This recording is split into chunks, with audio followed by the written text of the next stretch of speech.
What's up, YouTube? Smells like Vin, and I'm gonna do 2 reviews today. So, like, I just finished my Pains of Being Pure Heart review, and I'm gonna do another one now. And we're gonna totally shift gears and go to a totally different genre, also. Right? And today I'm gonna be talking about a blues album because, you know, I haven't talked about the blues yet. I've talked about bands that were influenced by the blues. But I don't think, yeah, I talked about Can't Heat, but that was before I knew a whole lot about the blues, and I did some Hendrix stuff. But now I'm gonna go just way back into the real classics, and today I'm gonna be talking about my favorite live album ever, seconded by, the only album I like, almost as much as this, as far as a live experience goes, is Live After Death by Iron Maiden, which I already talked about. Good shit. But, that's metal, this is blues, so, yeah. B.B. King, live at the Regal. And if you're a blues fan, you know who B.B. King is. You have to know who B.B. King is, because B.B. King is, by many people, considered the king of the blues. And would I agree with that? Maybe. Blues is one of those genres where it's massive. There's so many different artists in it, and there's so many different sounds and textures and styles and subgenres and directions that people go in with the blues that it's really hard to pinpoint just a master. But B.B. King is definitely up there. He's an amazing singer, guitarist, one of the most influential guitarists of all time.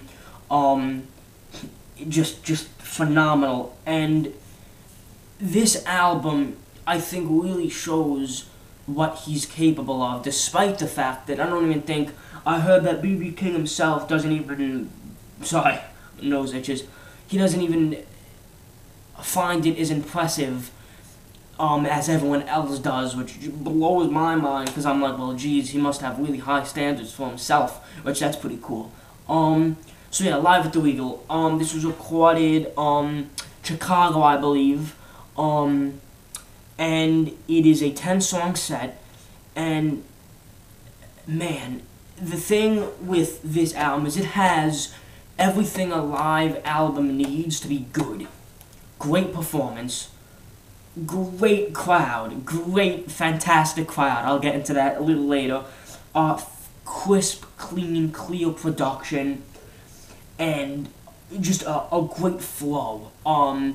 And I feel like the point of a live album is to kind of recreate the experience of being there as close as it can, and this album does that. So, first, the crowd. This has to be one of the most eccentric and enthusiastic crowd I've ever heard on a live album, and it really creates the feeling of you being there. The audience is always hired. That's the cool thing, because it gets to certain points where every single time he says a line, the crowd just fucking erupts. Like in Sweet Little Angel, the second he says, I got myself a sweet little angel, the whole crowd, boom, just explodes. And it makes you be like, fuck yeah, you know what I mean? Because you get excited with them, even though it was years ago, and it's really funny. They always interact with BB, and he interacts with them. He tells stories. He kind of gives almost like relationship advice during certain songs, and it's awesome because you feel like you're right there with them. You're right there with them, and you're experiencing it with the audience. And the B.B. King is just kind of playing back and forth with the audience, and it just creates a real feeling of him playing straight to the people, and it's great. The production on this record is great. You can hear the bass, the drums, the guitar, the vocals, everything about it perfect. It's crisp, it's clean, it never gets muddy. It's so precise and perfect, and for a live album you need that. So definitely in that regard it's great. The performance is great. B.B. King is on, just on the top of his game. His guitar, or Lucille, as he, it's come to be known, sounds great. He's just going away, fantastic. His singing is great. He can hit the highest of the high, and then the lowest of the lows. Just that really gravelly kind of tone that he hits on songs like "It's My Fault," "Sweet Little Angel," and "Worry Worry." But on that same song, "Worry Worry," he hits that really high kind of mark, and it's great. He has a lot of diversity as far as his singing goes. The band is also great, and that's another great thing. B.B. King is never... He always mentions his band and, asks everyone to give the band just a round of applause because they deserve it. They're just wailing. I quote, that's what he says. And it's great. The band is just... They are so tight. I can't think of one mess up during the whole album.